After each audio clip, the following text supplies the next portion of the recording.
Welcome to ClueCon Weekly. Join us every Wednesday to learn about the latest cutting-edge developments in the real-time communications industry.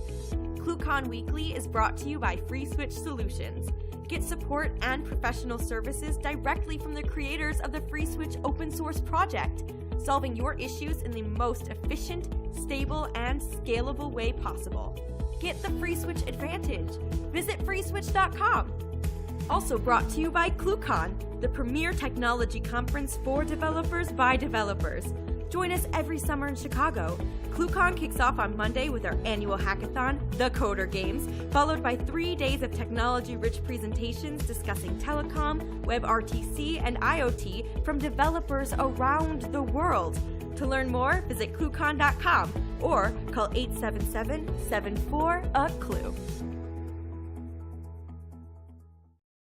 And welcome to ClueCon Weekly. Today, 18th of April, 2018, and we're going to be joined by Michael Mavroudis. A lot of you guys know Mike. He is a member of the FreeSwitch community and a regular here on ClueCon Weekly, as well as you can find him as a repeat offender at ClueCon. Mike's going to be talking to us about some of the things that he's worked on in the past and some of the things he's got coming up, as well as some fun stuff at ClueCon this year. So stand by for that. We're going to jump over to, Mr. Josh Young. Josh, how you doing today? Hey, good afternoon, Ken. I'm doing quite all right. Definitely say thank you to the community and hello to you all. Welcome to another edition here of ClueCon Weekly. But keep in mind, if you have any questions, please, or comments, you can add them to the YouTube channel, HipChat channel, or the IRC channels. And we will try to address any questions that you may have for our guest. And this year, ClueCon will be from July 23rd to July 26th. You can register right now at ClueCon.com. Take advantage of our April deal by using the discount code CC2018 Spring Savings. That is CC 2018 Spring Savings. That is to get your $300 off of your registration. And we give our special appreciation and thanks to Polycom for sponsoring ClueCon this year. Polycom helps organizations and businesses unleash the power of human collaboration, increasing productivity and increasing your speed time to the market of whatever projects it is you need to communicate with and through. And we'd also like to thank one of our long-standing sponsors, FlowRoute. FlowRoute has developed a patented hyper-network meshing technology, providing superior reliability and simplicity for PSTN, messaging, and other enterprise gateway needs.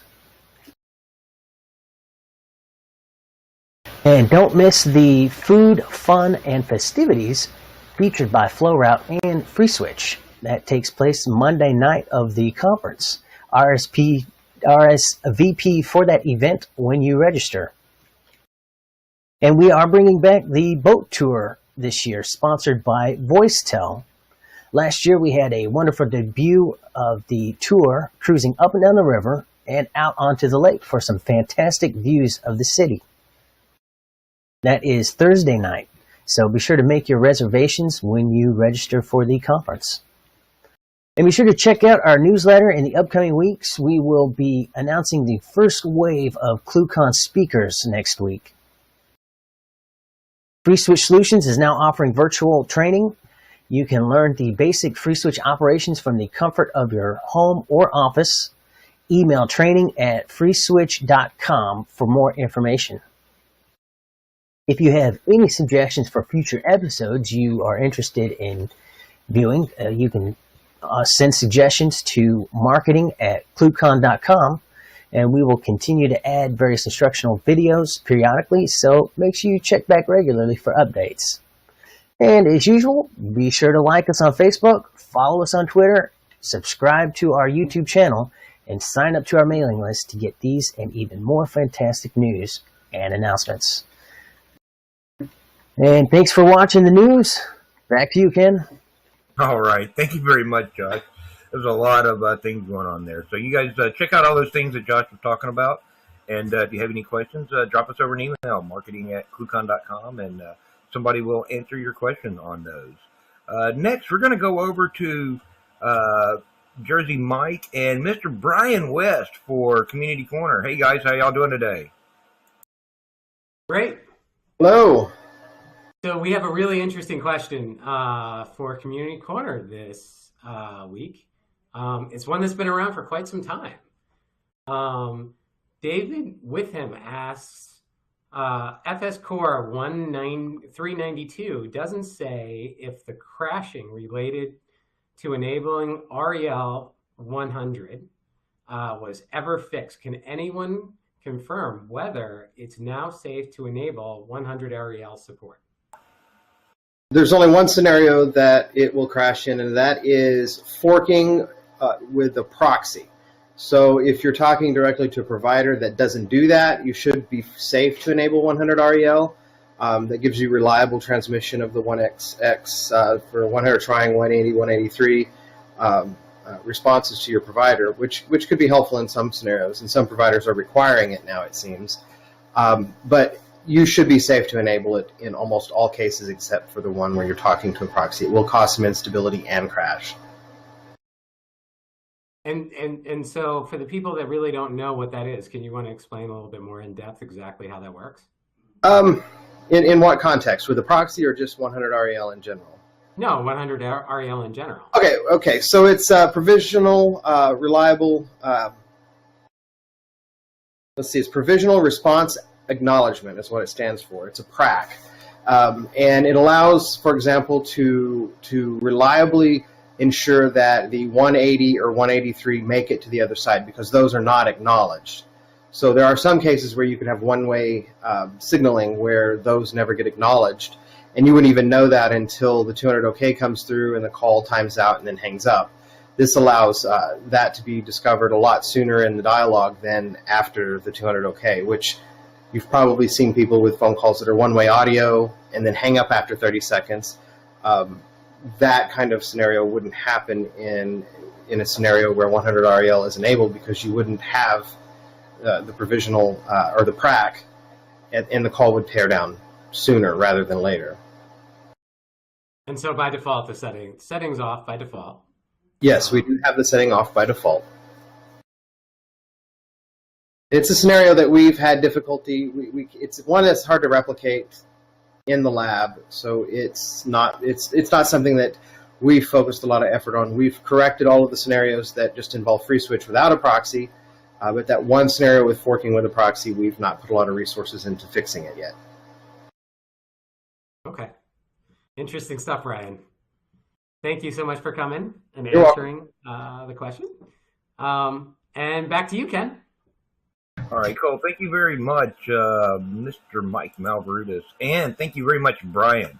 If you guys want to get pro help from Brian, you email consulting@freeswitch.com, and somebody will answer that, and you too can get take advantage of Brian, Mike Jarris, Anthony, and the rest of the team's expertise, and get a lot of stuff fixed up.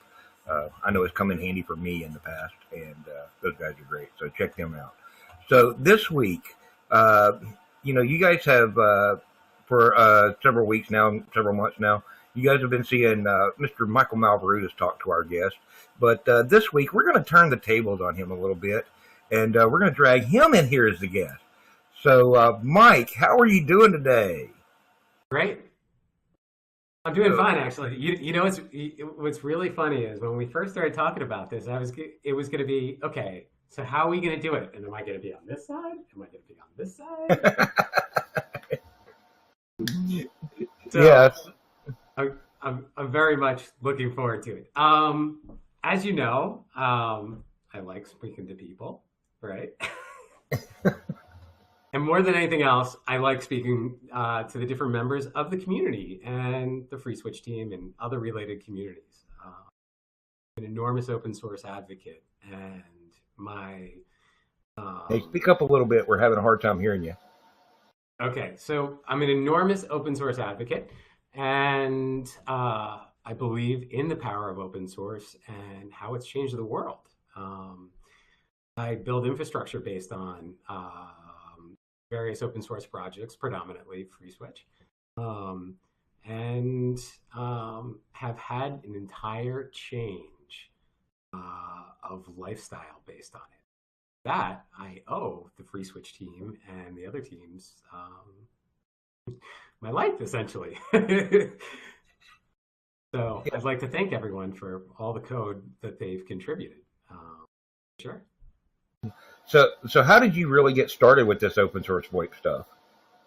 Oh man, it's an interesting story. You hear these stories where people just kind of fall into it, and so more than anything else, that's really what happened with me. So I had been using a very long time ago. What's really funny is I have the tendency to lose track of the years, and so I don't know, probably about a decade ago,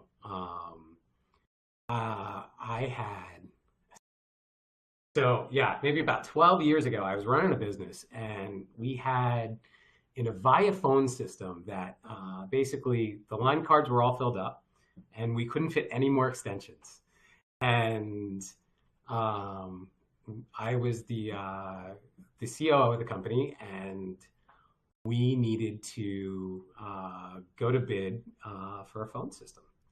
And in that process, I realized really the value of telephony and classified features and all that stuff, especially from an open source perspective. And I remember getting the new bid, like I think for the phone system, it was like 110 extensions, 120 extensions. And the bids I got for the phone systems were probably, I think, the cheapest one I received was $100,000.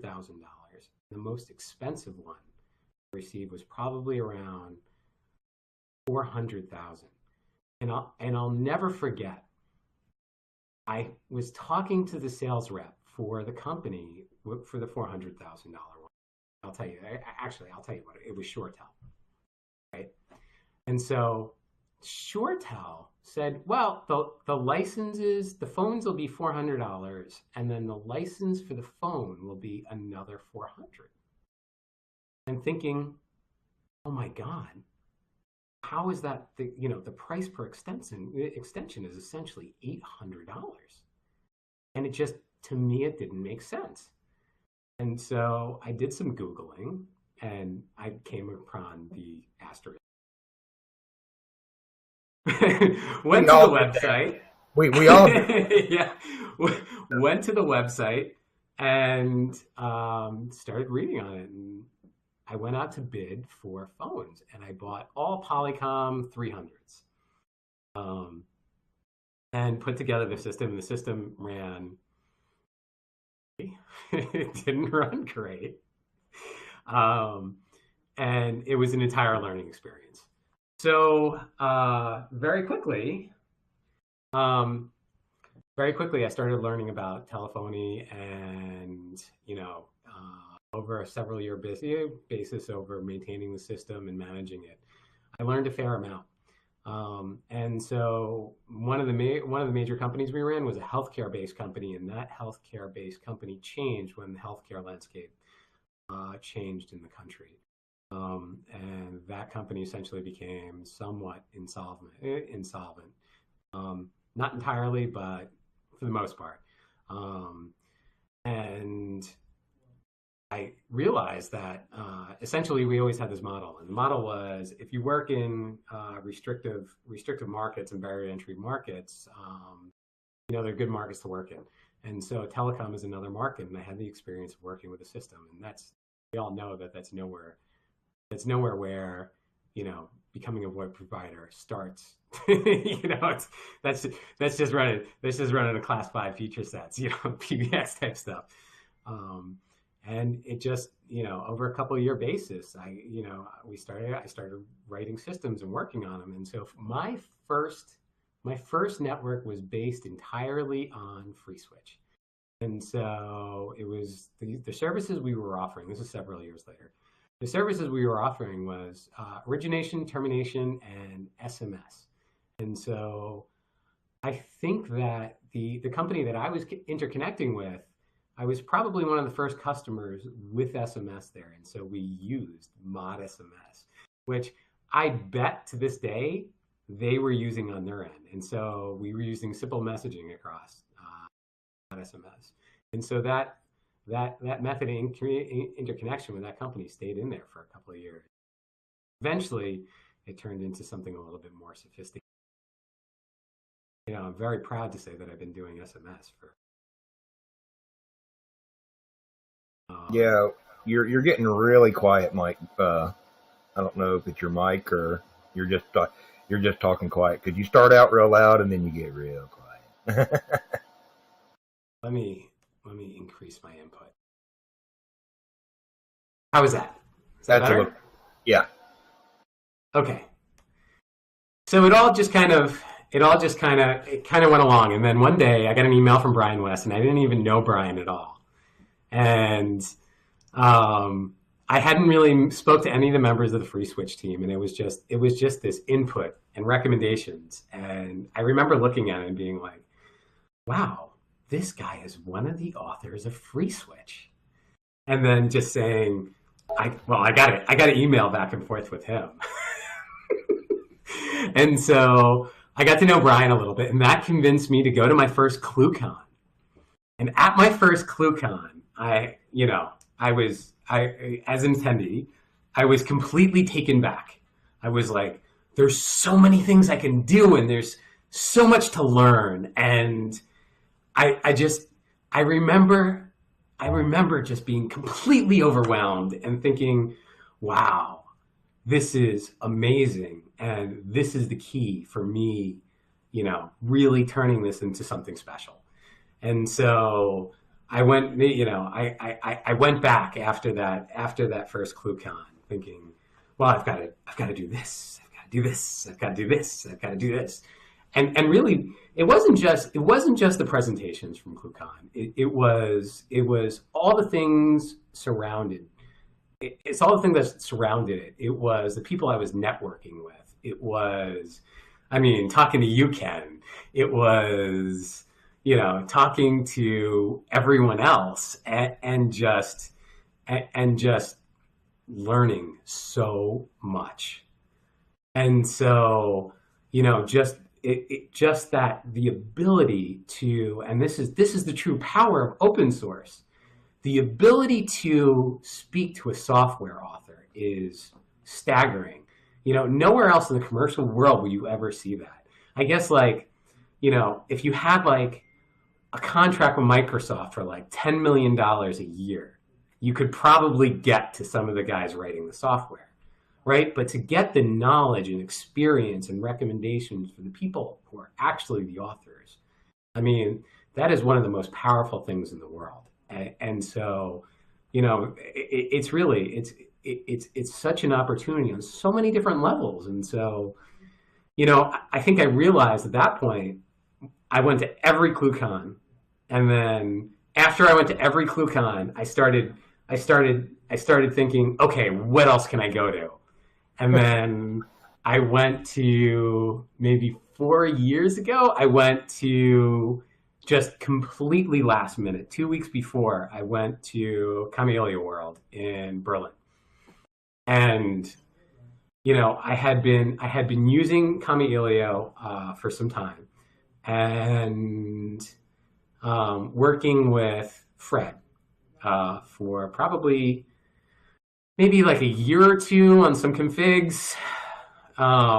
And that was really the second generation network I had written. I'm probably on my fifth or sixth now, but my second generation network was Camellia and Free Switch and distributor and that type of stuff, and dispatching calls and getting to some real call volumes and making sure that everything ran properly and efficiently.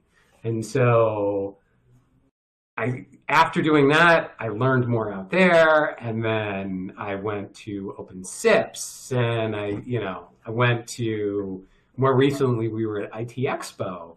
And so it's been, what's really interesting is it's been a relatively short amount of time. I've only been working with the free switch team for about a year. I mean, not even fully a year. I'm not really sure, but I would think it was under a year. But I've always kind of, been close, right? And so,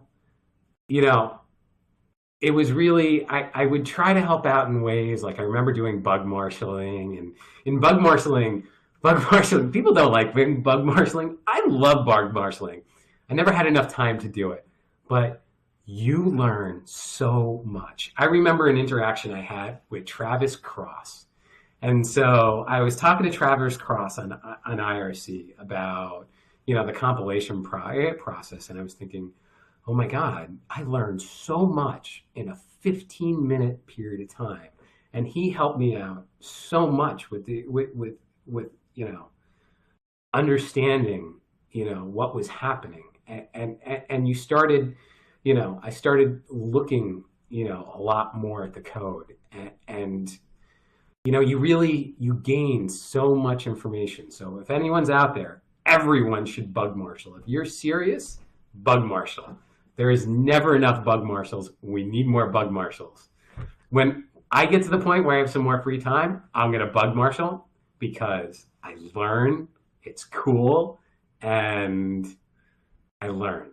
And that's what we're here for. And we're contributing back because we're helping the free switch team. Because when those bugs get submitted, right? Someone's got to filter them, assign them to the correct individual. It's got to, there's a process there that, that really needs to occur to create efficiencies. And so, my model's always been creating process flows and efficiencies and, that type of stuff. And, on the bug marshal thing, if I can just butt in there for a second, as being somebody that's, worked with Brian, Mike, and Tony on the project for many years now, if there's anything that you can do, you don't have a lot of time, and you don't necessarily have to have a lot of knowledge, but if you can read through a bug and you can lab up what they're doing and duplicate it, and then help, gather some of the data, that means that the dev doesn't have to do that. You're giving him the data that he needs, so he can review it and he can go, oh, I see the problem, and he can fix it. So instead of him having to spend an hour or even a half hour to lab something up, just that bug marshal thing is huge for these guys, because that means we don't have to have Anthony trying to figure out how to set this thing up. You set it up for him, and now he can just go fix the code. And what would you rather have Anthony doing, coding or just setting up a system? I think he's better off coding personally, because then we get better stuff. Yeah, he's got to be. I was thinking about that recently, and there's very few people in the world that can do what we do, right? And essentially, he's, I believe, one of the finest minds around. When it comes to writing this stuff. I can't write this stuff. I got a CS background. I can't write this stuff. I know that. Yeah. I look at his code sometimes and go, "What did you do here?" And he tells me, and I'm like, "Okay, now it makes sense." But I never would have thought to do it that way. Yeah. It's but like, okay. But the bug marshalling thing, like, here's the thing with the bug marshalling thing. You don't even have to have any programming knowledge to be a bug marshal. I mean, you could just look at the ticket, see what modules it's related to it, open up the module, and assign it to the developer that's active on it, right? Yeah, or even maybe you don't even have to understand, you don't even have to look at the module or the code. Maybe sometimes it's just, okay, yeah, if I set it up like this guy did, I can duplicate what just happened here. And here's the steps that I did to do it, because you get a ticket, or maybe you're helping filter tickets, because invariably somebody always opens a ticket.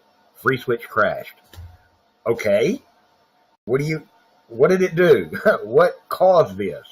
And it's got this one line in the log file. Okay, well that's not very helpful, dude. So, just prompting people to give more, as a bug marshal, just pushing back on the bug reporter and say, hey, we need more info. Even those kind of things, Right. That you don't have to really know you don't really have to be a developer to do that. It's just common sense. And so in a lot of my experience, there's really like a disparagement too. So like from the perspective of, a lot of times people utilizing these systems, they don't even know how to describe problems correctly a lot. Like I have people opening up tickets that basically say like phone's not working. Well, but I don't connect to phones. Right? Yeah. So that happens a lot. And you know, it's a matter of just extracting that information from people in an efficient and effective manner, and making everyone happy in the end. And it's not always the easiest thing in the world to do. That's for sure. Yeah. So I mean, so obviously you've been around for a while and you've been coming to ClueCon for a while. And then I think you run an ITSP, and with that, what's that ITSP called? VoiceTel. VoiceTel, right? And yeah, so with VoiceTel, I think last year you did this cool thing at ClueCon where you sponsored a boat tour for all the attendees. Yeah. Are we gonna see anything out of you and VoiceTel like that this year at ClueCon? Well, yeah, of course. So hopefully every year. Right? Yeah. Yeah, so I do a lot of sponsorship, and so for me that's my way. Besides volunteering my time, it's my way. It's one of the ways that I try to give back to the communities for the software I use. So I do a lot of I predominantly, most of my sponsorship, you know, really ends up with you guys. But I also for years I sponsored Camellia World, and now, because you know my more modern networks utilize it's a mix between FreeSwitch and OpenSIPs, and so the OpenSIP Summit is coming up soon, and I'm going to be doing the FreeSwitch training there as well, and we have a boat tour there too. If you want to go hang out on a boat with Jersey Mike, what you're telling us is go to the OpenSIP Summit, or show up at ClueCon. Well, really what it comes down to is we have a bigger boat at ClueCon and we have more attendees.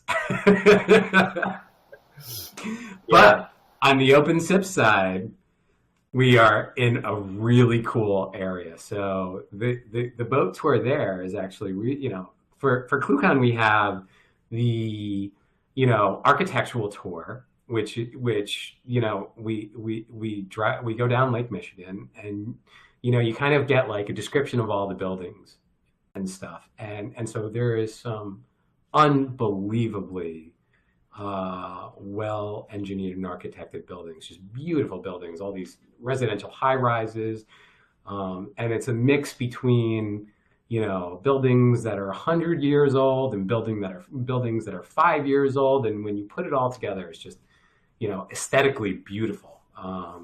And then so you come back around, and then you're out on Lake Michigan, and you know, Lake Michigan it's beautiful. It is really the only way to see. You have this beautiful skyline, and you know, you're there on a boat and you're networking and speaking to people that all do similar things. And so there's this enormous mind share.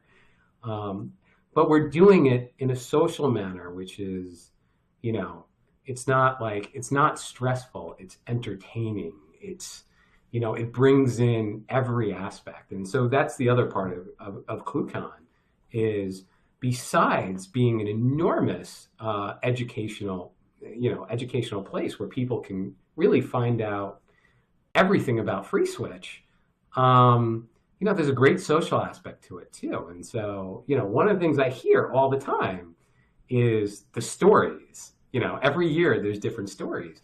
But what's really interesting is there's a lot of different groups of people. And so, you know, like, I think a lot of the stories, like, you and I will talk about stories, but then there's other groups of people that they go out and they have their own stories and they hang out with their own. It's basically like a completely different clique, and they'll have the stories of hanging out in Chicago and, you know, having a great time. And So it's not your traditional IT Expo or ITW where it's It's not a trade walking show. around an enormous football field of different booths where people just try to sell you things. This is Ken. You know what? Can we put up a picture? Let's put up a picture of like what the conference looks like. So like I don't it's have more, one, but you can go to ClueCon.com and there's a bunch of pictures there, and of the conference. If you see on ClueCon.com, if you guys look at that, all those photos of attendees sitting around, tables or sitting in the conference room, those are all actual pictures from ClueCon. That's not stock photos. But but Mike is right. I mean, there's always something going on. There's a ton of fun to be had, and it's not just going to the talks during the day, because I guarantee you, Sharon and her team that are arranging for speakers and everything else, they're going nuts right now trying to get a schedule that works for everybody and all the quality speakers. But then you get done with that, you have dinner or lunch with everybody, so you could sit down, relax, and you could talk about things. It's not just talking about necessarily what everybody was talking about on the speaker track that day. And sometimes it's, just sit back relaxing and meeting other people and, playing video games. Or, in the evening, Tony is an accomplished guitarist, so he's always got a guitar somewhere nearby. And you'll find a group of people just sitting back, relaxing, jamming. And then you'll have another group of people sitting off somewhere else. Maybe they're hacking on something, a new project. Or you'll have another group of people, and they'll be sitting back, talking about, the problems that they're having. Or maybe it'll be me and Jersey Mike, just throw us under the bus for a second. Hey, we just met. He's doing project A, I'm doing project B. And it's like, you know what? I got something you need. You got something I need. Let's do a deal when we get back home. And, and that kind of thing is just so different than going to IT Expo, like you said, because you go to IT Expo, it's sales guy, hand you a business card. Can I get your card so I can call you and sell you my new thing? And it's not all that. It's not like that. It's ClueCon's a more relaxed atmosphere, I think. And so what's really funny, when we were at IT Expo, somebody gave me a business card, right? And I'm looking at this business card, and it says the name is Tuesday Hunt. And I'm like, that's kind of a funny name, right? And so I send an email to it, bounces back. And I'm looking at it more. And I was like, that is so funny. Essentially what someone did was they were a salesperson. They were just trying to get, background competitive information, and then handing out a fake card so there's no reply contact, so you don't even know who they really are. Yeah, you see so that. I'm sure there was a Monday hunt too, and even a Wednesday hunt. Yeah. That's the type of stuff, it's like, not, when you talk about conferences, all these conferences, they kind of get thrown into the same, they get thrown into the same thing. Like, this is a conference, that's a conference. There's a big difference. I don't like to call places, things like IT Expo a conference, or it's like you've got the big games conference out on the West Coast, but you notice they don't say conference in the name; they call them expos, because it's really, here, let me show off my stuff and see who I can get to buy it. Where with a conference, the whole point of a conference is you get to sit down and you get to interact with people. And so, the things like the boat tour that Voicetel will be sponsoring. There's a pizza party on Monday or Tuesday night. I forget which night we're doing it this year. Thank you, Flow Route. Yeah, Flow Route. Again, so you get to sit down and you get to talk with these guys. And last year, you sit down at a table, and there's guys that you don't know and there's guys that you do know. But then you see, sitting at the table, last year, you had James Bodie from the UK. You had David Duppett from Digium. You had me, kind of representing the Free Switch crew. You had we had, some of the OpenShift guys there. And then we had guys that are just users just sitting at the same table and just discussing all kinds of different stuff. And some of it was work related, some of it was not work related. It's just, it's meeting the people that are working in similar areas. And I think that's one of the coolest things about ClueCon, because it's not just always somebody trying to sell me something or me trying to sell you something. It's, all right, let's go hang out. Let's go, we've got a mixer over here. Let's go hang out and see who's over there and see what kind of, see what's going on tonight. And there's a lot of cool stuff like that. And then you would, even you had people, tier 1 tech support people sitting at tables at, the CTO of FlowRoute and one of the owners of FlowRoute. And, just sitting there talking about different stuff. And it's like super cool to see that. So it cuts across, I want to say, it cuts across all different levels of, skill and where you are on the org charts for your various companies. And I think that's the coolest thing, because you never know what you're going to run into. And the thing is, that's essentially, it's that interaction is how I got started too. Yeah. Well, you remember that guy? Were you there when the Russian guys brought the big software-defined radio?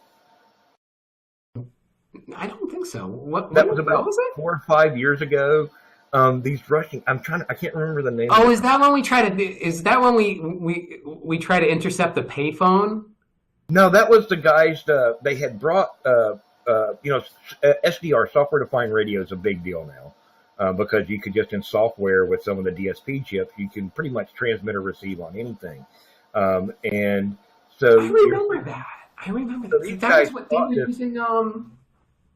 Big talking thing. They set it right in the middle of the conference room at ClueCon. We had to actually had to ask them a couple of times to cut it off or cut back the power on it, because it was jamming our wireless mics for the speakers. But then these guys and a group of other guys grabbed this thing that I probably wouldn't have been wandering around the streets of Chicago with, because it probably made a few people uncomfortable. They're just dragging the big SDR around town and holding up the light poles and taking pictures and, just having fun and everything. So, but I mean, and well, you go, well, this is ClueCon. How is that, telephony related? Everybody thinks ClueCon's about VoIP or, about telephony, and it's really not. The applications for software-defined radio, yes, they cut into VoIP, but they also touch cellular. They also touch, data, telemetry. They even have a deal with there's an open source thing where you can get a $20 SDR off of Amazon, and airplanes beacon their position. It's called, I forget what it's called. But you can pick that up with, any old computer and a $20 stick off of Amazon. You had guys sitting there playing with it. And, so, that's the cool stuff. Plus, you never know what you're going to run into on Monday at the hackathon and the different things that people are doing. So just all that stuff, you put it together and it's like super fun. And it's like, I think people show up and it's like, I don't think we've had too many people that were like, oh, this is just no fun, I'm bored. I don't think you see that. That doesn't happen. I think you get a lot of people that kind of show up the next day a little late. Yeah. So obviously, you'll be at ClueCon this year. Yeah. So for me, it's going to be a challenge this year, because we moved it earlier, and so I'm going to be in Greece the week before, and so I have to. I'm actually going to be on a sail, like an actual like sailing race, and that ends in Rhodes on the 23rd. So I've got. This is how crazy this is. It's so close. So I have to shoot into Turkey. Go straight from Turkey. I'm going to go straight to Chicago, and I'm getting an alternate set of clothes shipped to the hotel because I can't even go back to New York or New Jersey and do laundry before you have to go to ClueCon. Yeah, So I mean, you're and I also- haven't even spec'd out those tickets yet. So like, don't you? So between you're going to do ClueCon, you're also going to be at OpenSIP Summit. Which yeah. So OpenSIP Summit, OpenSIP Summit. It's starting. I think it's the May 1st to the May 5th. And so what that is it's all about OpenSIPs. There is OpenSIPs training and free switch training. We have a couple of spaces left in the free switch training. So anyone who wants to get training, sign up now. Or anytime, really. And then so after that's over, I'm going to be at Elio World for a week. And then so we're going to be doing live broadcasts from both, and I think that'll be a lot of fun because we'll have some speakers there. JB, who's in the room right now, JB is going to be in Berlin, and I think he's going to, we're going to do something really interesting there at a software. These guys that make mobile apps at their office. So we're going to do it there, and then for the broadcast of the OpenSIP Summit, we're probably just going to do it from the venue, but actually not in the venue, outside, and kind of more towards the entryway, because the rooms are obviously going to be locked up. It's going to be nighttime. But it's all really exciting stuff. I mean, that's one of the really wonderful things that's happened here is, Free Switch has really enabled me to become a world traveler. And it's been a great run. I mean, I can't tell you how many places I've been to, and one of the great things about the way we work is really essentially you can work from anywhere, and just working and interacting with people from completely different cultures and meeting people of the community that are from different countries. I mean, it's a lot of fun. I mean, that's I'm here to essentially meet every member of the Free Switch community and help them out in some way or another. That's what I was put here to do. So nobody should be shy, and everyone should be active in the community, because when you're active in the community, it's good for the project and it's good for everyone involved. That's for sure. So, speaking of which, if anybody has any questions, you guys unmute or ask them on IRC or in the HipChat channel, and we'll get them proxied in here. You can also ask on YouTube down there in that chat box, and we'll proxy them in here to Michael. So, while we're waiting on some guys to figure out what they want to ask, if they want to ask something, what are you going to be? So, I know you're going to be traveling for like the next month and a half, 2 months, all over the place. But what kind of, are you working on any cool projects with VoiceTail that are okay? So actually, I'm working. I have a new project that's been taking up a lot of my time, and so traditionally I was a class 4 feature guy, which basically means like origination, termination, SMS. And so I've been starting to kind of work those carrier configs and modify them for class 5 features. And it's been going somewhat well. I've read a whole bunch of RFCs in the past month. And it's been a while since I've read, since I've actually read the RFCs.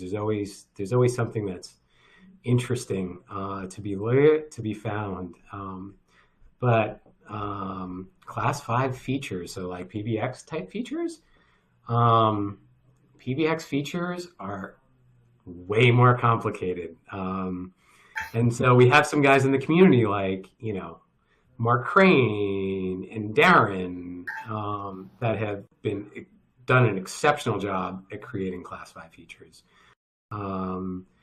Really, I after working for about a month on this project, I respect what they do immensely. Like way more. I mean, just bridging calls is essentially a very simple thing to do, and very little can go wrong. As long as it's done well. It's very, very, very simple. Class 5 feature sets, not so simple. There's lots of use cases, and lots of edge cases. Yeah, there's a lot of use cases.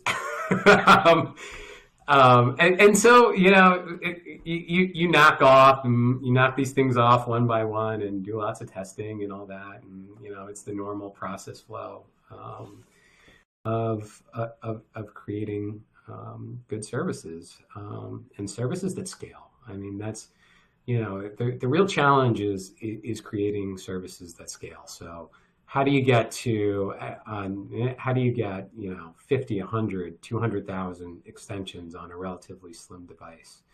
And the thing is, like, in talking to some of the larger operators, the guys that have like 500,000 registrations, you start hearing these scalability issues, and you think to yourself, well, I can build that in now. I know how to fix that. Do I actually need it? No, but I could.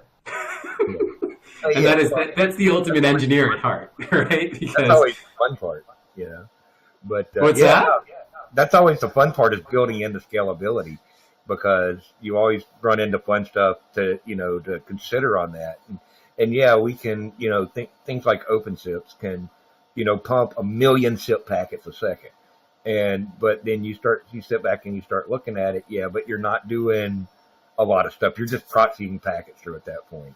And then you start adding this feature and that feature and this other feature over here, and then you realize, well, it starts taking more and more resources to do that stuff.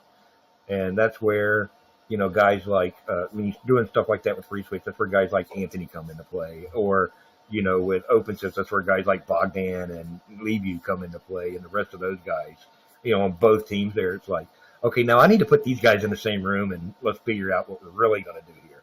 And because we're going to end up using both products. And right. You end up with some really cool stuff there. But on that note, so check out what Mike is doing. You can go to voicetail.com, I think is right. Mm-hmm. And voicetail.com, and he'll fix you up with some minutes and that kind of stuff. Really reasonable rates. I can speak to that.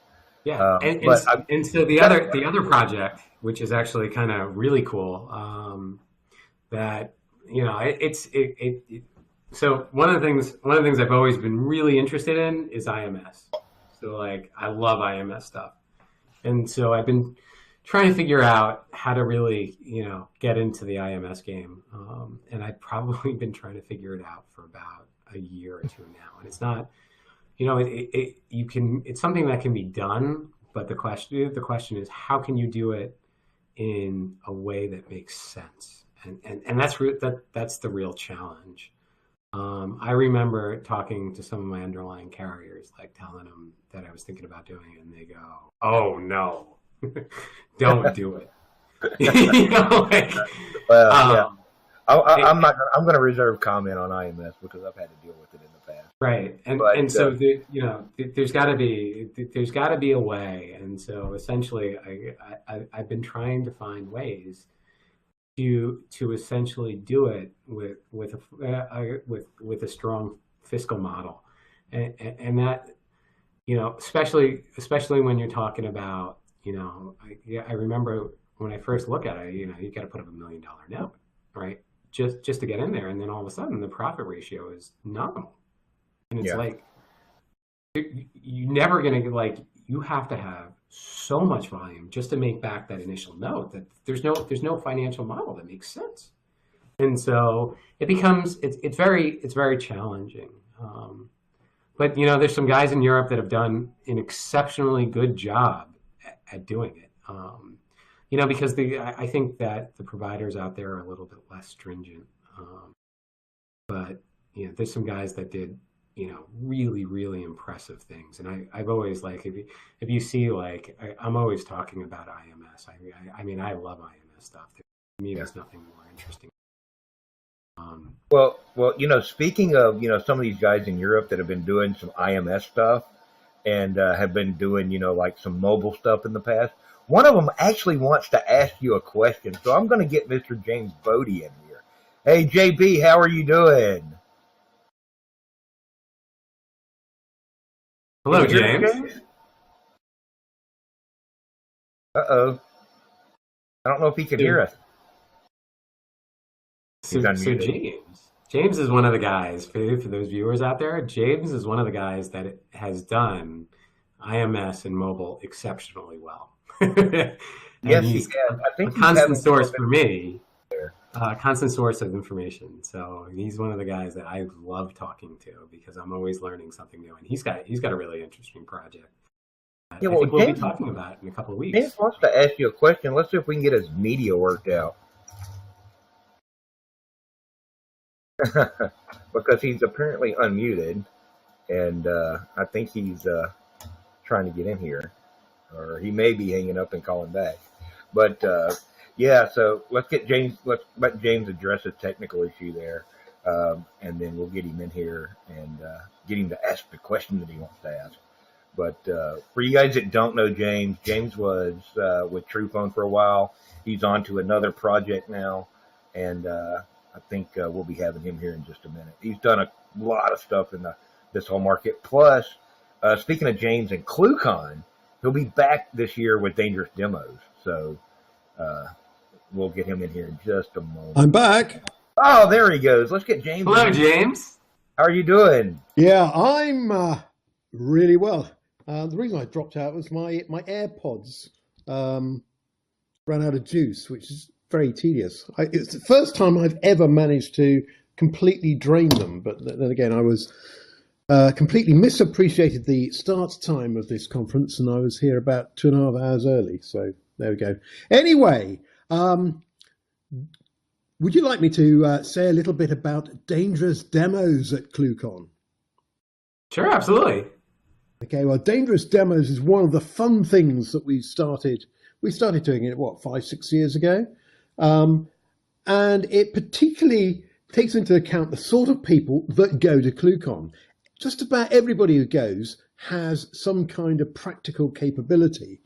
And so what better than to put that practical capability to good use and get them to demonstrate stuff. And it's called Dangerous Demos because initially when we started it, the idea was to show something which is really cutting edge, something that had an element of risk involved in it.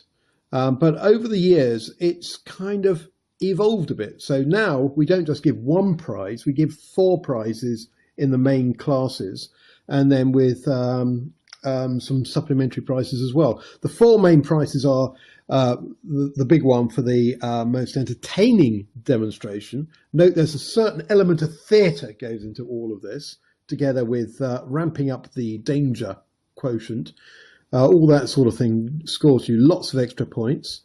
Then there's the Swan Prize. Now, the Swan Prize is aimed specifically at a demo that is just technically so brilliant, but just doesn't look dangerous at all.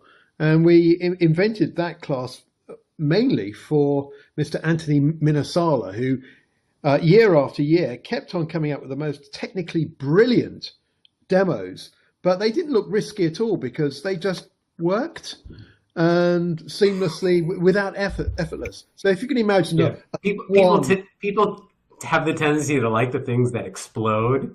Exactly. Are somewhat dangerous, actually.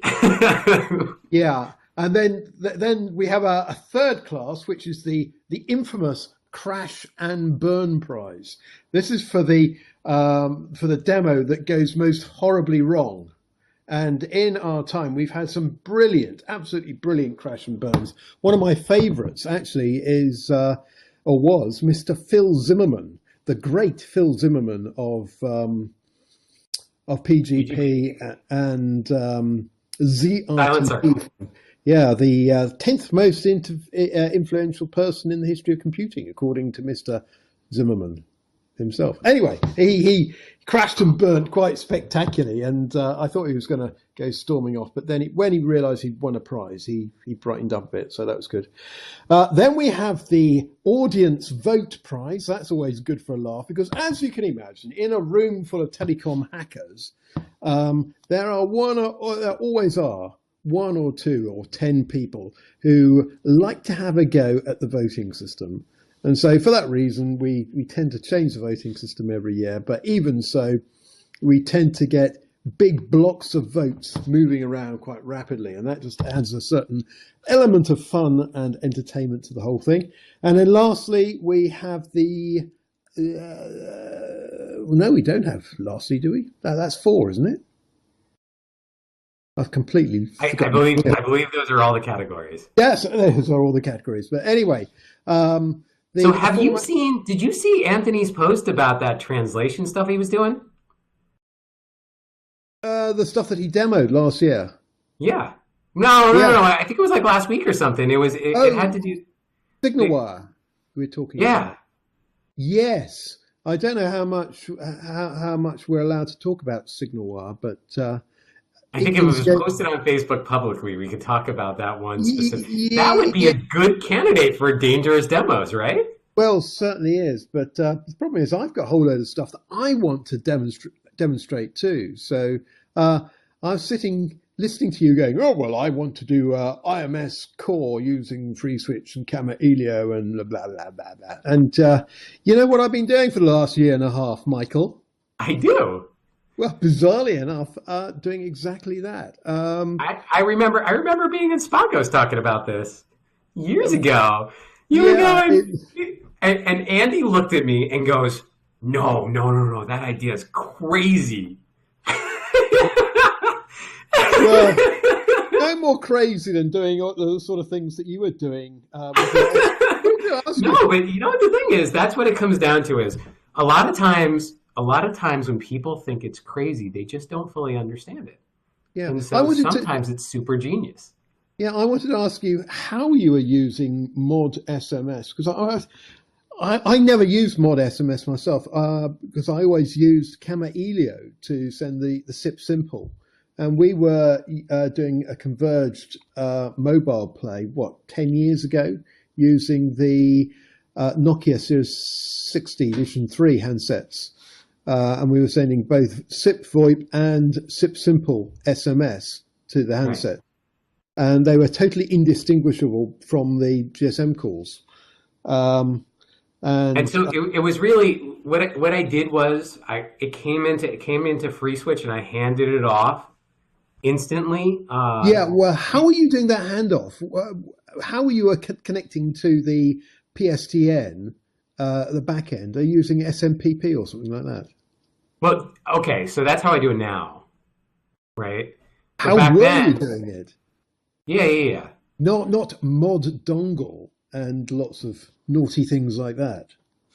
But I still have, I still have some functionality. So I still have functionality, but it's customer base functionality for mod SMS now. But essentially, it's I'm sitting on an SMPP bind, right? And then it's being dispatched directly out, and then to Redis, and then from there it's Redis. So I know fancy things. So I know exactly how you're doing your commercial model then. So we're going to have a talk about how one can dramatically reduce the cost of sending outbound SMS by using a completely different method. Right. But so you mean doing HLR calls and sending it direct to the message hub? Well, some percentage of your... We can't do that in the US. Your messages, you actually don't send to a message hub at all. You send straight to the user equipment. That's the clever bit. And of course, that doesn't cost you anything. But in order to do that, you have to have access to the signaling which means, and this is the really difficult bit, this is why everybody that you've been dealing with goes, no, Michael, don't try and do that. It's sheer lunacy. Is that you have to everyone says no because it affects their cash flows. Well, there is that. But the other reason is that you have to be a full member of the GSMA. You have to be a proper operator to do it. And whilst you might be able to find a little backdoor SS7 map interface that you can lob the odd lump of traffic into, it won't last for very long because people will then close you down. You've got to be a proper operator with legitimate traffic and a legitimate reason for sending that stuff. And so the only way to do it properly is to become a full mobile network operator. And that takes a bit of time. And, well, we've been working on it for a year and a half, and we're just about there. And then you have to do things with big piles of SIM cards, he said, reaching over here for a box of... Ooh, I understand you're doing... You actually have a SIM card labeling machine, right? No, it's cheaper. We just send the artwork off, and our SIM manufacturer does them for us, and the artwork. So these are Monet SIMs. Monet stands for Multi-Operator Neutral Host. Where are we? Over there. Up a bit. There we are. Monet. So the idea here is that we're going to get individuals and corporates to deploy their own 4G and 5G infrastructure. And the idea here is that we're aiming to make the deployment of 4G and 5G radio access networks as easy as deploying Wi-Fi. And how cool is that? That is very cool. Microcells. And the big James, what we have to do is you have to talk about this, but for a full episode. Because... Well, we're actually going to be demonstrating and doing workshops with this at ComCon in UK. So that's Dan Jenkins' thing, which I believe... I'll be there. I'm going to be there for that too. I have to fly out to Europe 3 times this year. 3 times. Arduous. So, hey guys, I'm going to interrupt here for a minute and everything. Hold on, Ken. Hold on one sec. James, you're going to be on doing dangerous demos on May 16th. Yes. Which day is that, Sharon? Wednesday, May 16th. You're going to be here doing dangerous demos. Brilliant. Okay? Well, that's an advance after last year, because last year we ended up scheduling it on day 1. And yes. Okay, guys, we're wrapping up the hour though. So sorry to cut you off.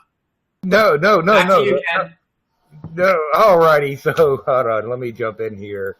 So you heard it first here, guys. You're going to see James Bodie back here on May the 16th, and he's going to be talking dangerous demos and some other things. So you never know what James has got going on. As James mentioned, also him, Michael Mavroudis, and Michael Jarrett, they're going to be at ComCon in the UK here coming up very shortly. If you want more info on that and how to go to ComCon, it's comcon.xyz on the net, and you can see those guys there. Don't forget, ClueCon's rapidly approaching. We're about halfway through, the month of April now. So get your ClueCon tickets if you haven't got those already. You're going to want to get that. If you want to do training at ClueCon, the Free Switch and the OpenSIP training will be back there this year on Friday. Make sure you get those tickets now. Space is limited in those, and we run out every year. So getting them earlier is better than waiting to the last minute and not being able to get a seat in those training classes. So be sure to go get those. We'll be back here next week. And so we've got, who do we got next week? I don't have it handy here. Actually, it's going to be Bogdan from OpenSIP. So he's going to be talking about probably OpenSIP Summit, plus some other things that they're doing with OpenSIP. They've got a new release that's about to come out or just came out. So you guys don't want to miss that. Again, don't forget, like us on Twitter, follow us on Facebook. Click that subscribe button down there below on the YouTube videos. And then you'll have a little notification checkbox that you want to check, and you'll get the notifications when we go live here and when we post some of our new videos. So you guys be sure to check those out. And we'll see you back here next week. Thanks, guys.